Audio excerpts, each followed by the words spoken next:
Hey guys, my name is Grim, and today we're finally talking about Stamina Nightblade in Scalebreaker, with Dragonhold right around the corner. It seems like it's a little bit of a weird time, but there's no time like the present. So let's talk. First of all, I actually haven't really been enjoying Scalebreaker that much, which is why I haven't made a video in a few months. It's the main thing is actually cast times on ultimates. They feel really crappy. The whole roll dodge canceling your ultimate and it doesn't go out, it just feels sluggish and stupid. And I understand the concept, the theory behind why ZOS made this decision, but frankly, for anyone who plays often, it's a bad decision. It does not feel good to play, and I don't like it. I don't like it at all.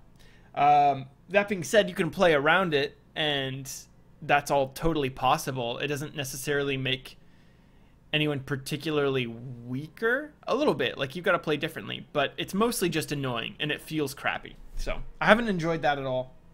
I also haven't enjoyed the sort of class homogenization. The changes to rally were a little. I'm going to talk about skills more in depth in the future, but taking away the hot from rally is fine, but kind of giving everyone minor endurance, which they had to do to make rally. I don't know. They took out the hot and added minor endurance. That's fine, but now every stamina class in the game has minor endurance. That's kind of annoying.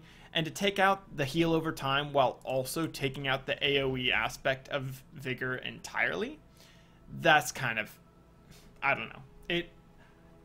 It's a little overkill. It's a little overkill, and now teaming up with stamina people really sucks because you can't heal each other at all. And I understand like stamina stacking was a problem where like 6 stamina guys could stand on top of each other in all vigor. That was very annoying, but you've definitely overkilled the problem. Maybe if vigor only healed one person and echoing vigor did 6 to 8 people with the wider range, that would still be good. But just the fact that I can only heal myself and have no options to heal anyone that I'm playing with kind of sucks, so that's less fun. Oh my gosh, for anyone who watches me regularly, check this out. This just pisses me off the most. So minor endurance gives you a little green cloud around your feet when you use it. So we use rally, no cloud. Look at that, no cloud at all. And look, we have minor endurance. What do you know? But hit relentless, oh, I hate that. This is a bug, and it drives me crazy. At least now I'm getting minor endurance. And I mean, I'm always buffing both at the same time. But look, rally expires. I no longer have minor endurance on, and I still have the cloud at my feet. This is stupid. This is stupid. Fix it. It's less annoying now than it was in the past, because at least now I have minor endurance, like running most of the time. But, okay. Who tied the animation to the ability instead of tying the animation to the effect, like the buff? Whatever. I mean, I'm not an engineer, so I forgive anyone. Like, games are more complicated to program than I know. But it just seems like it's weird. It's weird, okay? It's weird. And it bugs me. Just, that's a little thing. But, and then the last thing I don't like in regards to class homogenization is that everyone has fear now. Having an unblockable CC was kind of a cool Nightblade thing, and like I'm not about having Nightblade just be the undeniable best class in the game, and I understand that it is for a lot of things. I do think it should be the single best, like single target damage class. I mean, somebody has to be in it. To me, it just seems like Nightblade would be the natural choice for that, and I understand that not everyone's going to agree, and that's totally fine. But to give like one of the defining abilities, which is fear, which is kind of unique, to Fighters Guild, just seems a little weird. Like fear's sort of a Nightblade-y thing, and now everyone has it through Fighters Guild. I am more for the idea of giving every other class super cool, unique abilities that everyone wants to play with, so that you have reasons to play every class and that each class feels different and cool. But giving each class's special abilities to the generic Fighters Guild line doesn't solve that problem. It doesn't really help the balance that much, because it makes the differences that are there more pronounced while not making each class feel cool and different. So I'm really not for class homogenization. I understand that you're never going to be able to balance it perfectly, and you do the best that you can, but making all the abilities the same is not a fun way of balancing it, even if it is more balanced. And it just makes balance feel worse, because the differences that there are between classes become more pronounced, the more similar everything is. So that's kind of frustrating. Anyways, I figure first let's talk about abilities this patch and what I'm using, and then we'll talk about sets. Actually, you know what? Other way around. We're going to talk about sets and then abilities. And the reason I'm going back and forth on this is because my build sort of ties together, and the abilities I use are based on the sets that I use, and kind of vice versa. So we'll just talk about them together. But we'll start with sets. First of all, this patch, everyone was telling me that my Poisonous Serpent Troll King classic build wasn't really going to work anymore. People are doing too much damage, they said. There are too many dots out there. You're going to get wrecked. You need more mobility. You need more healing. You don't need as much damage. And this is only going to be viable in no CP environments. Well, I went ahead and tried all of the other popular sets. And I have to say, and this is just a personal preference, and a lot of it will have to do with playstyle, but I still think my original setup, with a few minor tweaks that I'm going to talk about, is still the strongest option for Stamina Nightblade in Scalebreaker, and likely going into Dragonhold, at least for PvP. The first one that I heard a lot about and tried out was Truth with Bloodspawn. Now, the idea is to stack as much weapon damage as possible and use that for both healing and damage. And that's actually like a really great concept. It scales super well. Continuous attack will buff it tremendously. Having a lot of weapon damage is really good, and you do feel it in your heals and in your damage. But I felt like losing Troll King to get Bloodspawn, even with the damage buff from Truth and running other damage glyphs. Like, you can run an additional damage glyph if you're using Bloodspawn, because you're getting 1 line of stamina recovery. But even with all of that, I didn't feel like the healing was good enough for the damage that I was fighting. Troll King is a much stronger heal. It's a much stronger defensive mechanic than Bloodspawn is, even with really high weapon damage. And the idea of mitigating things with Bloodspawn and then healing up with really high weapon damage is good. There's nothing wrong with that. But to me, it wasn't enough. So you could just put Bloodspawn onto Truth, which I also tried, but I didn't particularly like that either, because now I didn't have a way to build ultimate. I didn't have as much damage as I wanted, because I had to build in more recovery to my jewelry. And the healing was actually a little bit overkill. Like, I was healing really well and it felt pretty tanky, but the damage wasn't that great. And the damage was already, even at its best, it's still less than Poisonous Serpent.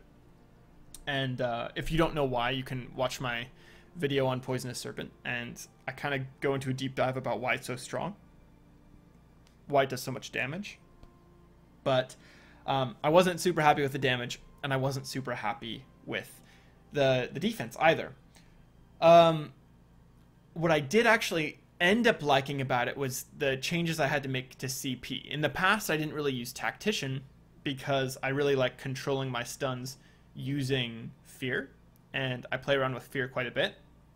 And I switched to sort of incorporating Tactician into my playstyle now for a variety of reasons, and I'll talk about those more at the end. But so I did like the CP allocation that Truth forced me to try. That was good. What I don't like about Truth is that it's really bad at punishing turtling enemies. If someone isn't helping you proc Truth, like, it's really easy to have a super high uptime on Truth when you're 1vxing, but if you're in a 1v1 situation with anyone that's really good, or anyone who has an inclination to turtle, it can be very difficult to keep up Truth. You can proc off balance by cloaking and then using surprise attack, but that uses quite a few magicka resources, and I am not a terribly high magicka recovery player, and so I don't like using my magicka when I don't have to. I also don't particularly like roll dodging to proc Truth when I don't otherwise have to. And for that, okay, so I guess for people who are newer and don't know, what Truth does is, let's see if I can find it. Yep, there it is.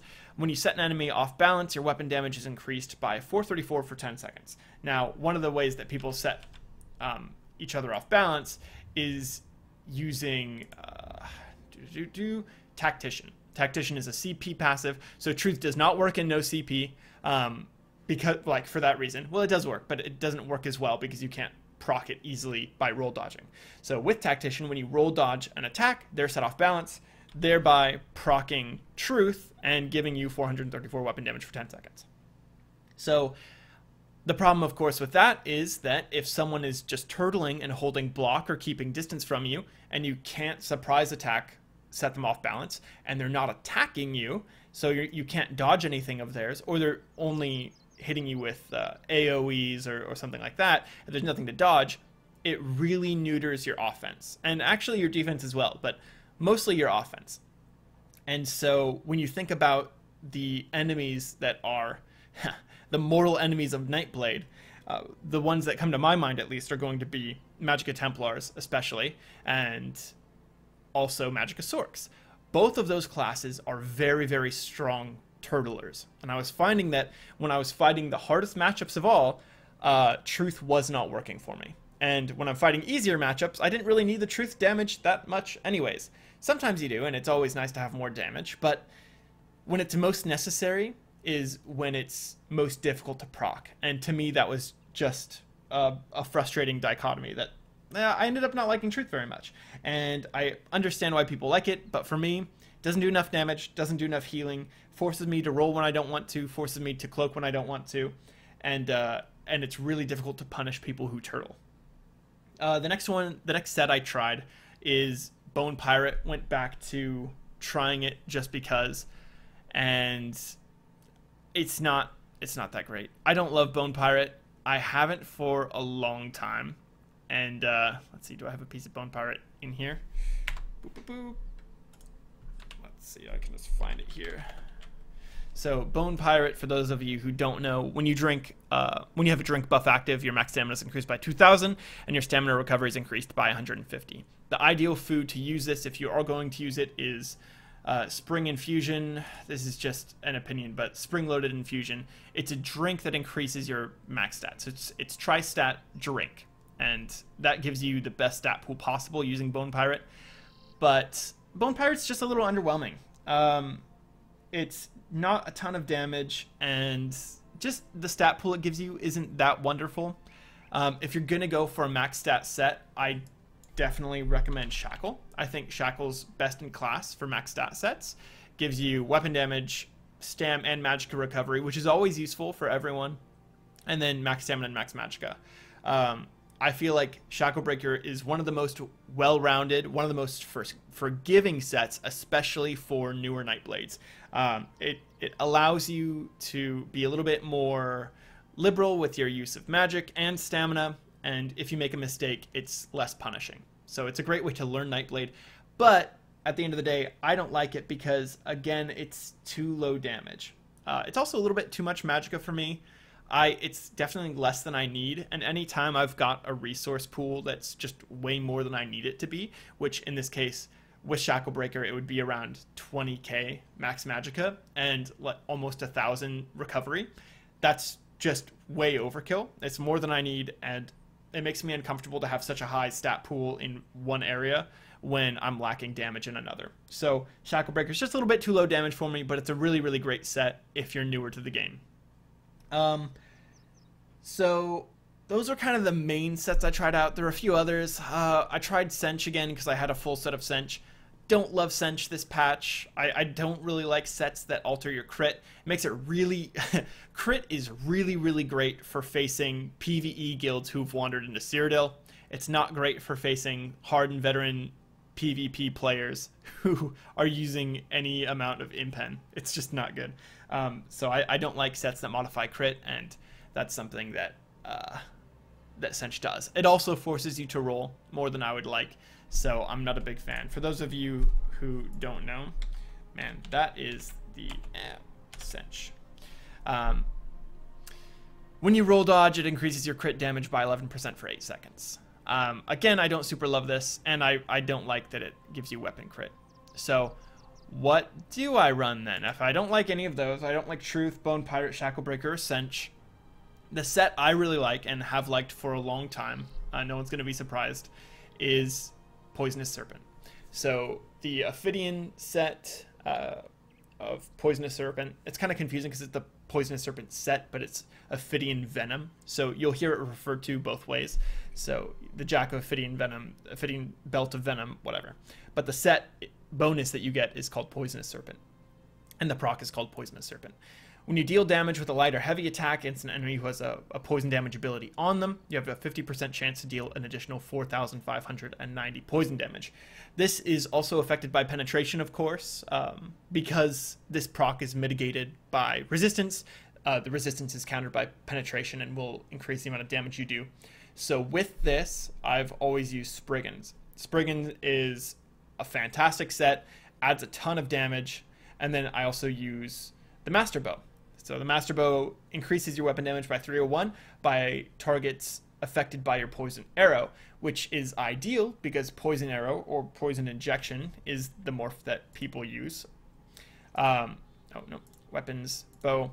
Poison Injection is a Poison Dot. So it is a damage over time ability that affects them for 10 seconds, which means during that 10 seconds, you're going to have extra damage on them, 301 weapon damage against them. And that poison dot is going to allow you to proc Poisonous Serpent. So it's a very, very strong combination. I use 3 Spriggan Jewelry of Sharpened Maul on the front bar. Sharpened Maul is still the best damage. You can use Nirn if you want a little bit more healing, but you'll definitely lose damage if you use Nirn over Sharpened. And swords as well. Swords are a no-go. A lot of people like swords. They're wrong. Maul's just better. So, I mean, test it for yourself. I tested it for myself, and even against a target dummy which has very low resistances, Mauls perform at a much higher level.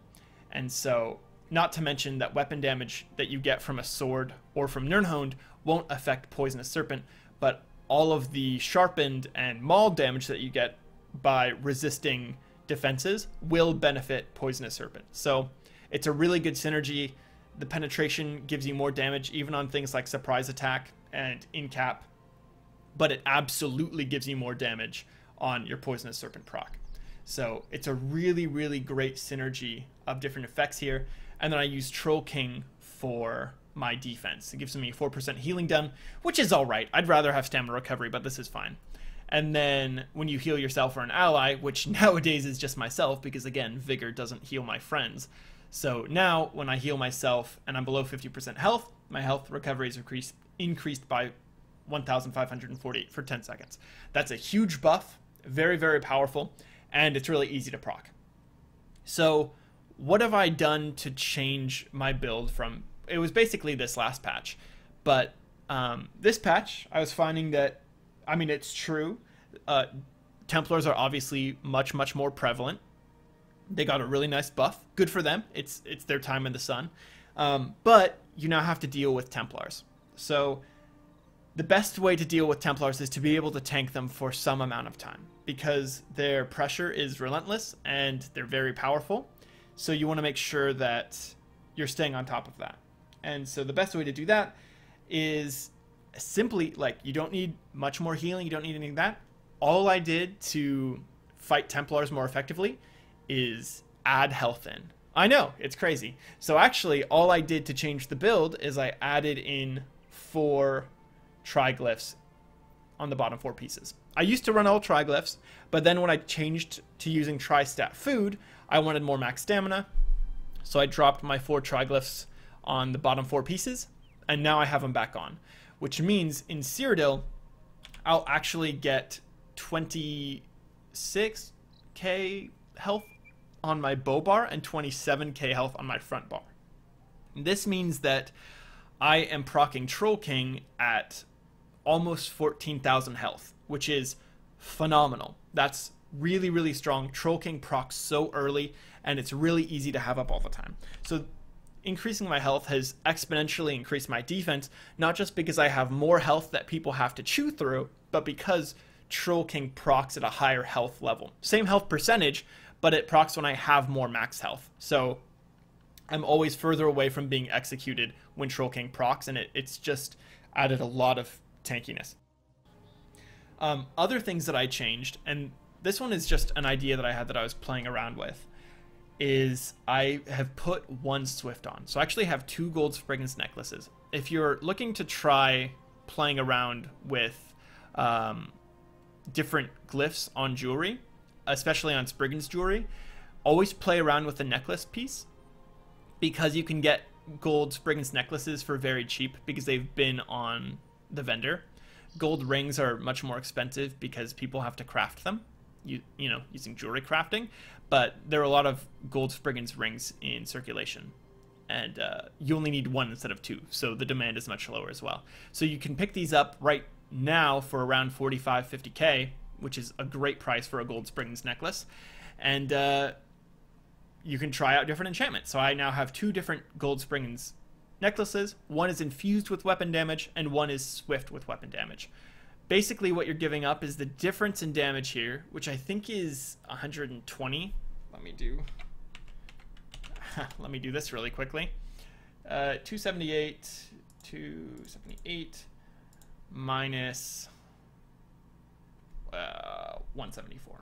Boop, boop, boop. This is usually stuff I do ahead of time. 104. I can't do that in my head. I'm stupid. Okay. I actually probably could have done that in my head, but the pressure's too much for me when I'm recording. So I lost 100 weapon damage, and I gained 6% movement speed.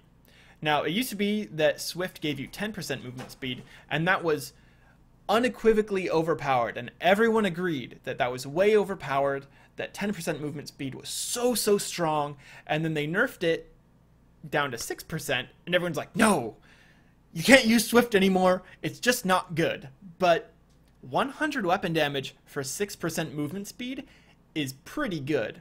And one of the reasons that I particularly like Swift is because I play open world without shade. I'm currently not using shade, and so the Swift really helps me to move around even faster. As a wood elf with a bow and 1 piece of Swift, I'm usually the fastest thing on the battlefield, and that really helps me.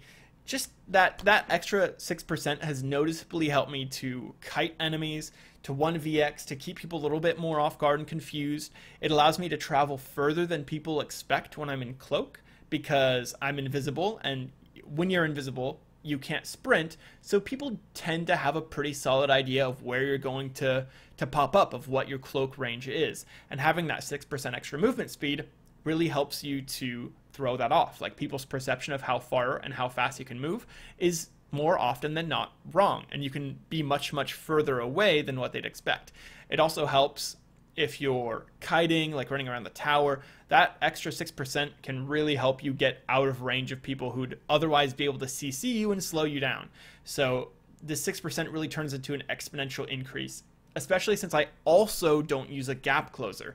So if I'm trying to close a distance to someone, that extra 6% is also really nice there, especially if I'm trying to close the gap in stealth, like I said earlier. A second ago. So far, and I've just been trying Swift for the last week or so, I have really enjoyed it, and I would recommend you try it. I do think if you're not going to use Swift, my recommendation is still going to be Infused. Infused weapon damage is really strong. You could also try Protective. Protective has historically been also very powerful, and it was nerfed a little bit recently, is my understanding, but not very much.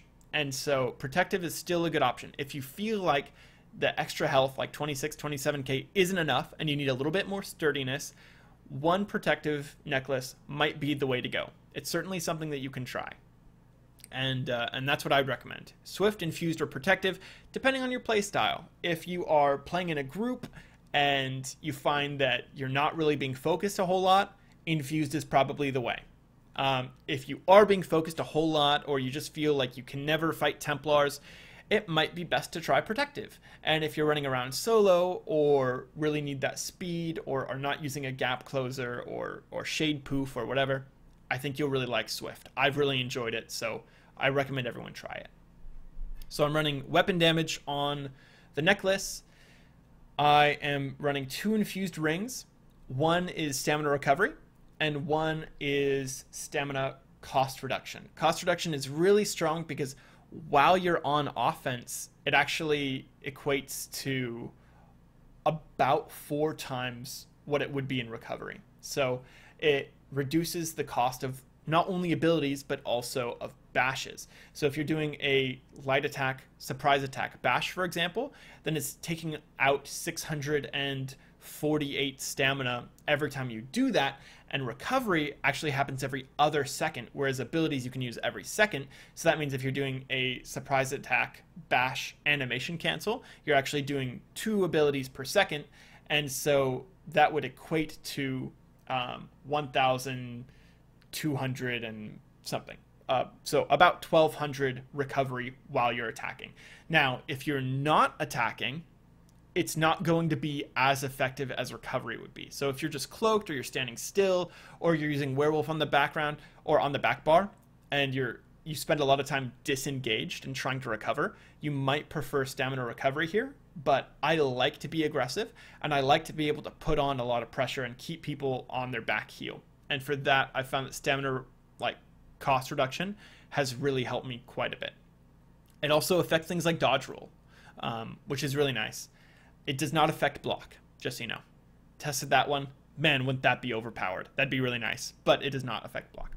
So I use 1 infused stamina cost reduction. You might like something else, but I really recommend this if you're an offensive player. Recovery here. I also use the Serpent Mundus. And so this actually gets me to 2,000 recovery. So with minor endurance, you'll see I hit 2,009 recovery. I have the same on the back bar because I'm not using werewolf on the back bar. So 2,009 recovery. I don't recommend being a vampire. You get better recovery, but it's going to kill your Troll King. You can be rank 2, but that's a pain to maintain. And even though Dawnbreakers and Fire are less prevalent, the Magicka DKs that you will find are very strong, and you will lose fights that you could otherwise win for 10% more Magicka and stamina recovery, which to me just isn't worth it, because I don't feel like I need it. For one, like I have plenty of Magicka and stamina recovery. A 10% buff to Magicka or stamina recovery wouldn't help me to build in more damage. Like if I got another 10% stamina recovery, I would not be able to switch to the Warrior Mundus, and I would not be able to switch this stamina recovery to weapon damage. So it wouldn't actually gain me anything substantial. It would allow me to roll marginally more, but I don't think it would dramatically. That 10% wouldn't affect my playstyle, and I would be much more vulnerable for it. So I don't recommend Vampire. I've got a whole video on vampirism and the reasons I don't like it. I want to like Vampire a lot. Obviously, like you can just look at my character. I'm an RP nerd. I love lore, and I love the idea of being a vampire, and I'd really love it if my character could be a vampire. I just don't think it's in a good place gameplay wise. So if you want to use it, you know, I won't hate you for it. I won't scold you. I won't judge you, but I don't recommend it. If you're looking to be as potent as possible and win the most fights possible, I don't think you'll like being a vampire. So that's just how that goes. A lot of people compare weapon tooltips, and honestly this is silly because tooltips don't always equal damage. So you can see my surprise attack is 8,700, and that's really low comparatively. My in cap is not even 14k, and that is also really low comparatively. And yet, a lot of people that fight me tell me that I have the most damage of any Nightblade that they've ever fought. Now, obviously, that's relative, and it's not actually, like, statistically relevant, because who knows how many Nightblades they fought. But the point is, a lot of people will measure their damage by this, and they'll ask me, whoa, well, what's your in-cap tooltip? Well, it's not even 14k. And the reason is because Poisonous Serpent is so effective. Along that same line of thinking, the same principle, I actually use an infused disease damage bow on my backbar. I don't use the very popular weapon damage glyph. Weapon damage glyphs, again, to me are overrated. First of all, when you're on your bow bar, they don't do nearly as much damage. in order to make a weapon damage glyph worth it, to do the same amount of damage, for a weapon damage glyph to add 4,446 damage to your combo, you'd have to hit both a surprise attack and an in-cap, or hit like a light attack, surprise attack, and something else, and have one of them crit. So that basically means in order for the weapon damage glyph to break even with a damage, like a disease damage glyph, you have to get a full global cooldown combo into your enemy. If they dodge it, you've wasted it. Whereas if you hit them with an infused disease glyph, boom, the damage just happens right away. And so what this means is that you can actually stay back at range and pressure people tremendously. You're going to be getting light attack, poison injections. You're going to be getting these disease procs every roughly third light attack for almost 5,000 damage. And you're going to be getting poisonous serpent procs 50% of your light attacks. So it's a very, very large amount of damage. And what that allows me to do playstyle wise is force people to come into me when they wouldn't otherwise want to. I'm very comfortable sitting at range and forcing people to come to me. And melee players who are used to me coming to them and taking advantage of that time are now not able to. And I can pressure them from distance, and they'll come to me uncomfortably and off tempo. And you can use that. A lot of people will then gap close to you, and you can take advantage of gap closes by hitting them with a relentless, fearing them, and really ultimately destroying them. Another thing that's really nice about this strategy as a way to start a fight is that you can build relentless light attack stacks because you're just at range with your bow. So that's very easy. For that reason, I really like the disease damage glyph. It does a ton of pressure, and it allows you to stay back, force people into uncomfortable positions, and you're able to build your relentless stacks while simultaneously pressuring them, and you don't have to worry about taking advantage of the weapon damage from a weapon damage proc. As far as food goes, I am still using tri-stat food, Wither Tree and Venison Pot Roast. It is the most stat efficient food available right now. Technically speaking, if you're just to measure like the volume of stats given, Artaeum Takeaway Broth is going to get you more, but a big portion of that is health recovery, and I don't think that's worth it. If you were to take the health recovery out, the Withered Tree in Venison Pot Roast really shines. Like it's obviously significantly heavier, and I think health recovery is the least important of all the stats. I'd rather have the max health and have Troll King proc sooner to get that health recovery than have a much lower max health and have a little bit more constant health recovery.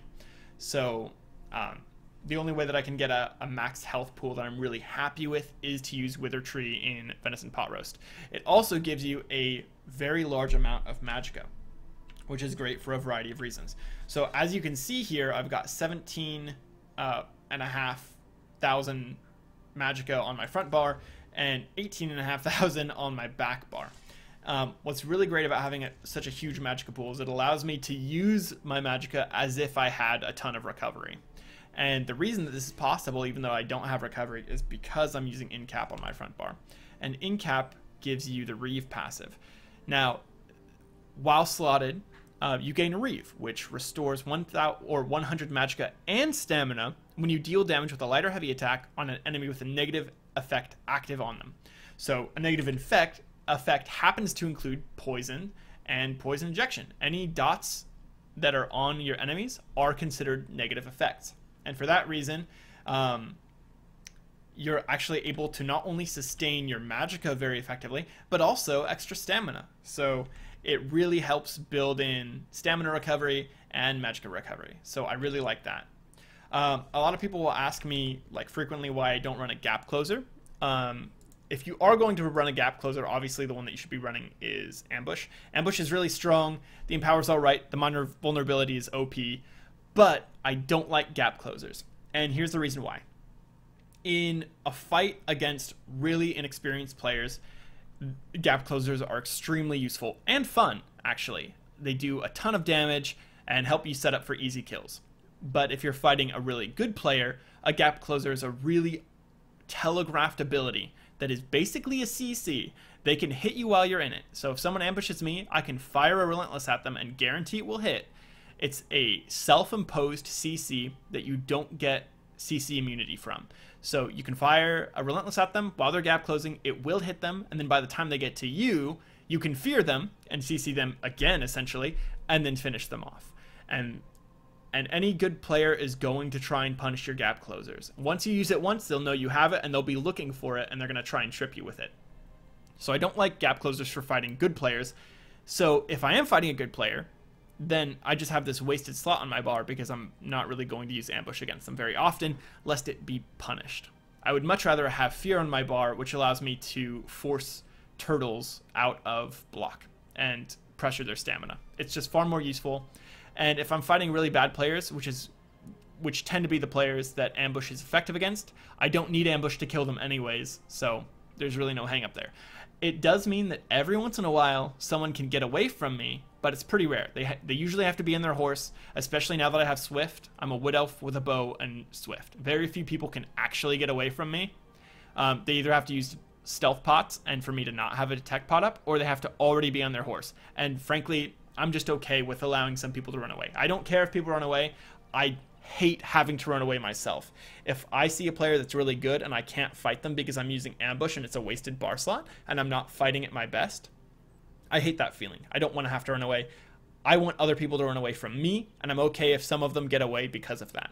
So that's why I use that. Another thing that people often don't run this patch are executes. And I mean, just straight up, I disagree. Executes are still extremely useful. Killer's Blade in particular gives you excellent passives. It heals you. It gives you extra crit chance, and it helps with recovery. Stamina recovery, specifically. It also does a crazy amount of damage, and it gives you a visible cue when someone is in execute range. They turn red, and it's very prominent and easy to see.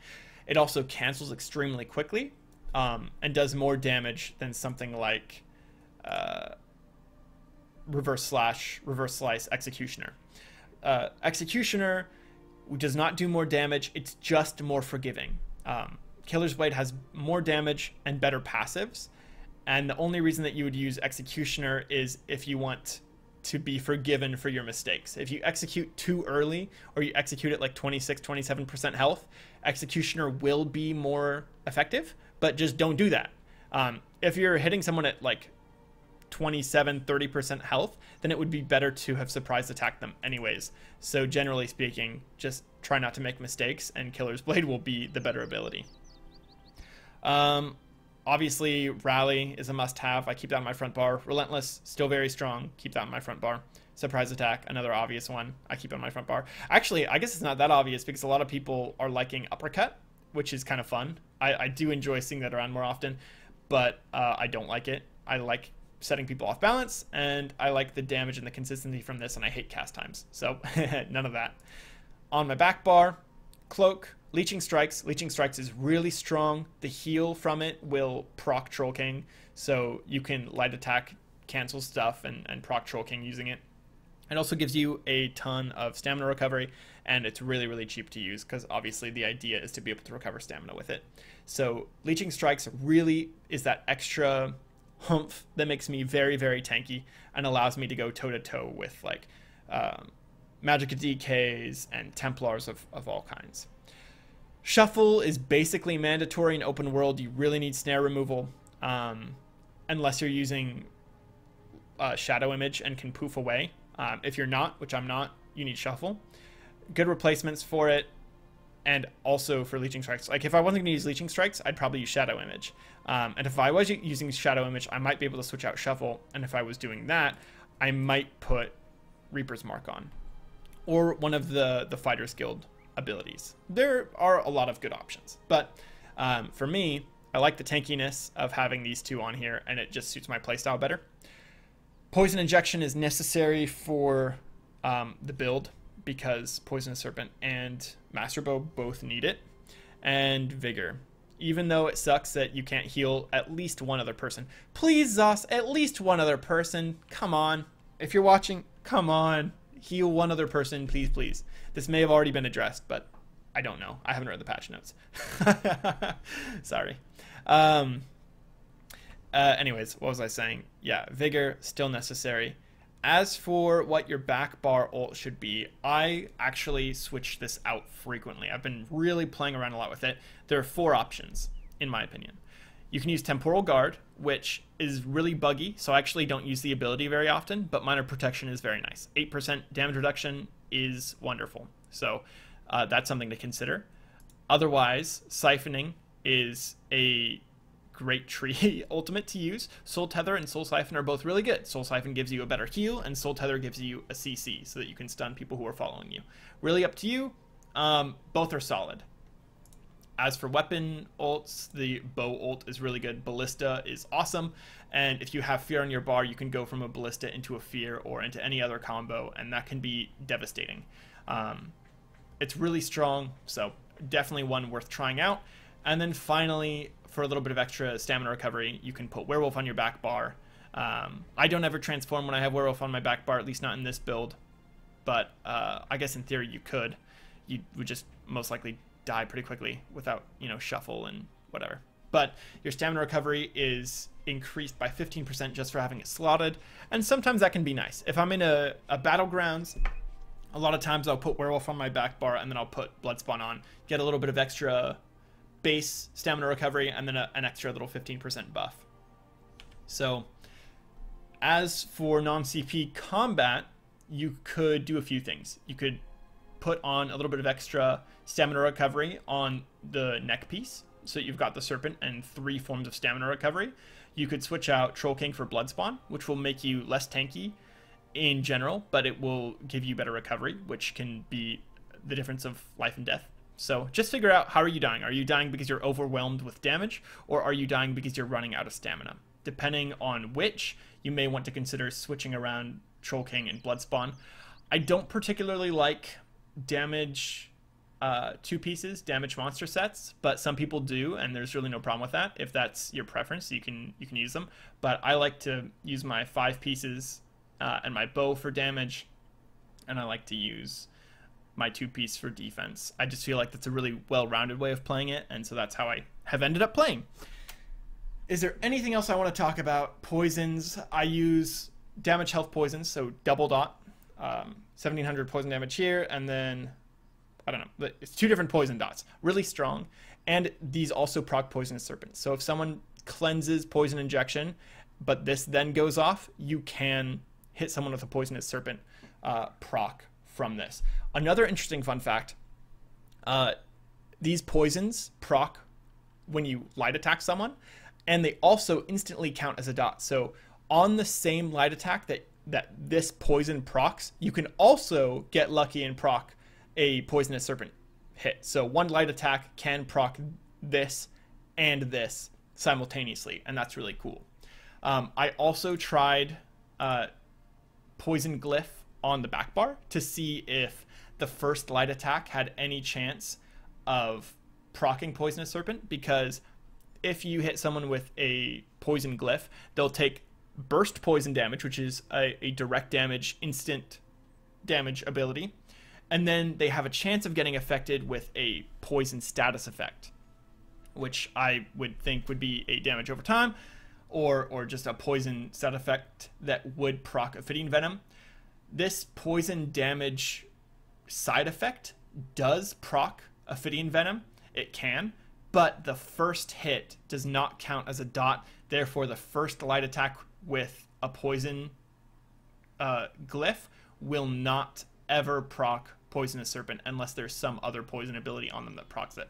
But just a poison infused glyph will not proc Ophidian Venom on the first hit. So that's good to know. And for that reason, I use a disease damage glyph instead of a poison damage glyph, because then I can possibly get a little bit of a defile, which just puts on a little bit more pressure than a poison dot, because I am already obviously putting poison injection on them, and that doesn't stack. So I use a disease glyph instead of a poison glyph for that reason alone. If poison glyphs affected Poisonous Serpent, I would use a poison glyph even though the status effect doesn't stack, just because it gives me an extra chance to hit a Poisonous Serpent proc. So that's that. The only other thing I want to talk about is kind of the flow of combat and then some basic CP stuff. So the flow of combat is pretty simple, honestly. You want to make sure that you're buffed up. I like to start at range. I like to force people to come to me. Most fights, you know, you're not going to begin as soon as you see someone, they're not going to be right on you. You don't start a fight from here basically ever, unless you're like burning a camp or something. So normally you see someone across the field or across the arena or whatever. And so I always start by hitting them with some poison injection, light attack spam. And you can actually see Poisonous Serpent go off here. That right there, that little cloud of poison was Poisonous Serpent, that right there. And so it does a tremendous amount of pressure, and you can see I now have Relentless up. I'll usually hold the Relentless. There's no issue with holding it. You can hold it as long as you want. As long as you're in combat, it will continue to work. Even if it expires, you can go back to it. And if it does expire, you'll have to recast it and then get one more light attack in. And then you can go back and it will be useful again. So I like to hold this. It gives me passive defense until I use it, and so I hold it until the time is right and I can get a kill combo. Or if there's someone that's really tanky, I'll use it regularly because I'm not really afraid of their damage, and because it will allow me to just keep a higher amount of pressure on them. So I'll usually, from distance, people will be attacking me, right? Whether they have a bow or if they're magic, they'll be attacking me from distance. Otherwise, they'll be trying to close the gap. I like to try and dodge roll their first hit, which sets them off balance. Otherwise, if I'm going to go into them, you can cloak and go in like this. And if you get them from stealth, it'll set them off balance. And then you can follow up with a big kill combo, right? So if they are off balance, which they will be if they're attacking you, and if they're attacking you, you dodge an attack. You can then they're then off balance. You can then heavy attack them and go straight from a heavy attack into a kill combo. So one of the things that's so great about this heavy attack stun is that it makes the cast time on in-cap much more forgiving. If you hit someone with a heavy attack stun, they're then going to be very, very vulnerable. It's super hard to break the stun from CP stun, like from off-balance stuns. They're pretty laggy. They often go out before the hit even lands, which makes them very unpredictable. And they're really hard to break quickly because they kind of have a serious lag associated with them, and you just kind of floppy fish on the ground. So if you're able to stun someone this way with a heavy attack, where they shoot at you with range, you dodge, you go in and heavy attack, they're super vulnerable. It's almost impossible to dodge the follow-up in cap, even with a cast time. So that's the combo. You dodge, you can stealth to more likely guarantee the heavy attack, and then you're going to go in with the Relentless and execute if there's anything left of them. The reason this is so potent is because when you set someone off balance, there's another passive that you'll have if you're stamina, just almost always, which is Opportunist. No, sorry. Exploiter. So when you have 75 points in the ritual, which if you're a stamina player, you almost certainly will, because Precise Strikes and Mighty are both physical damage and Piercing is physical pen, and even Thaumaturge is good. But you're going to increase your damage by 10% off on off-balance enemies.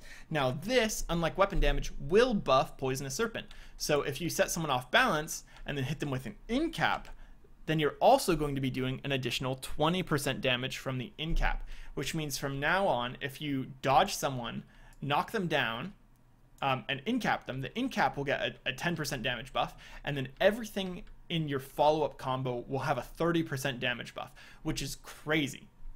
So you can be getting an additional 30% damage on your Poisonous Serpent and all of your other abilities as well. So that's why this kill combo is so effective. You dodge them, heavy attack, guarantee the in-cap. The in-cap gives you another 20%. Then you release the Relentless, and the Relentless is going to be doing 30%. So the Relentless will then do 30% extra damage. Any Poisonous Serpent procs that you get will be doing 30% extra damage, and then your Execute will be doing 30% extra damage. So it's extremely devastating a really, really, really powerful combo. And you have great range pressure and healing from Troll King and really high health. So it's a really strong setup. And this patch, honestly, I feel Nightblade is as strong as ever, if in a lot of ways not stronger than ever. If you have any questions, please feel free to leave them down in the comments, or you can join my Discord and basically ask me directly. I'll be playing more often, and I'm looking forward to Dragonhold. Hopefully it's going to be a really good patch and we have things to look forward to, but we'll know when it gets here. So with that, I bid you adieu. Have a good day. Very much.